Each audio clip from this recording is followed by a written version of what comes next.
Okay, just for a second, I want you to imagine trying to navigate your daily life if the world simply wasn't built for you. Today, we're diving into how India is tackling that exact challenge with a massive mission to reshape itself into a nation that's accessible for every single citizen. And honestly, it's a story of incredible ambition and, as you'll see, some amazing progress.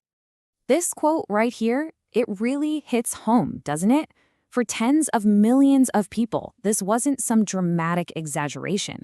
We're talking about everyday things, like entering a government office, using public transport, or even just browsing a website.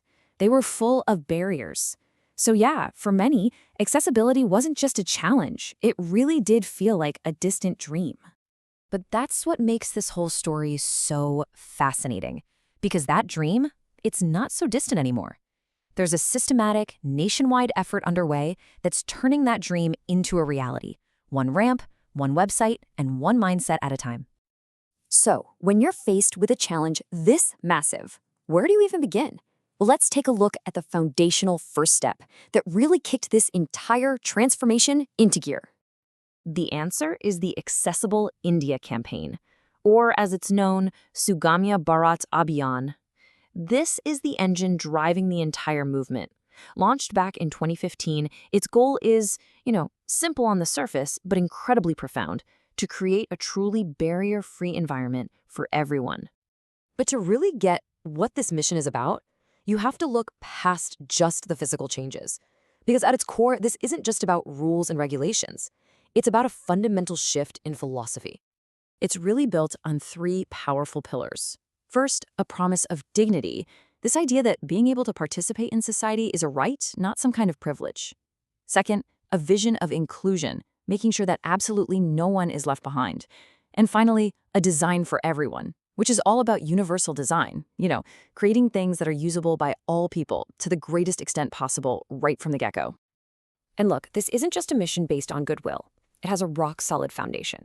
It's led by a dedicated government department, and, this is crucial, it's backed by the full force of law through India's Rights of Persons with Disabilities Act of 2016, not to mention international UN commitments. That legal backing is what gives this whole effort real teeth. And here's the thing to remember. This was never designed to be just some top-down government order. It's a genuine national mission. It requires everyone to get on board, from public bodies and private companies, all the way down to individuals like you and me. So that's the vision. But what about the results? Let's take a look at what this progress actually looks like in some hard numbers. All right, first up, over 1,000 central government buildings have now been made fully accessible. Now, just stop and think about what that really means. A citizen who previously couldn't even enter a post office or a municipal building can now access those same essential services with dignity. That's a game changer. Then you've got transportation. An incredible 709 railway stations, which are literally the lifeline of the nation, have been made accessible. This single change unlocks enormous economic and social opportunities, connecting millions of people to jobs, to education, to family all across the country. And this next one really shows the sheer level of commitment here. It's not just some airports, or even most of them. Every single airport in the country is now equipped with accessibility features. That is a massive milestone for inclusive travel.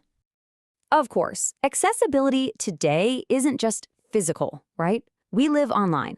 That's why over 670 government websites have been completely overhauled to be usable by people with visual or other impairments. This makes sure that crucial public services and information are truly available to all in the digital age. And this is where the mission gets really clever. It actually puts power directly into people's hands. The Sugamya Bharat app lets anyone act as an accessibility auditor. So you see a broken ramp, a website that doesn't work with a screen reader, you can report it in one of 23 languages and then track the fix in real time. It's citizen-powered change for real. So yeah, those numbers are impressive, but the most profound change that's happening here isn't in the concrete or the code, it's in the culture. It's a fundamental shift in mindset. And this brings us to a really powerful concept, design justice. It's this idea that accessibility isn't some optional extra you just bolt on at the end. It's a fundamental human right. It means that our society, from the buildings we build to the websites we design, should be created from the ground up to allow everyone to participate fully. This slide really highlights that shift in thinking, doesn't it? The old way of thinking saw accessibility as charity, a costly obstacle that was only for a small minority. The new approach sees it for what it truly is, an issue of equity, a catalyst for innovation, and something that ultimately makes society better for everyone. And you know what? This new mindset is spreading to the private sector. Companies like Akash World Digital are totally embracing this, not just as a social responsibility, but as a smart business strategy. When you design for accessibility, you end up creating better products and reaching a wider audience. It's just proof that inclusion and profit can absolutely go hand in hand. So, where is all of this heading? What is the ultimate vision here for a future that is truly designed for everyone? I think this quote is the perfect takeaway because it completely flips that old, tired narrative. Accessibility isn't a limitation on creativity, it's a catalyst for it. Seriously, when you're forced to solve problems for a wider range of human experiences, you almost always end up with more creative, more robust solutions for everybody. And so, this is the question we're left with. The foundation has been laid, the momentum is undeniable.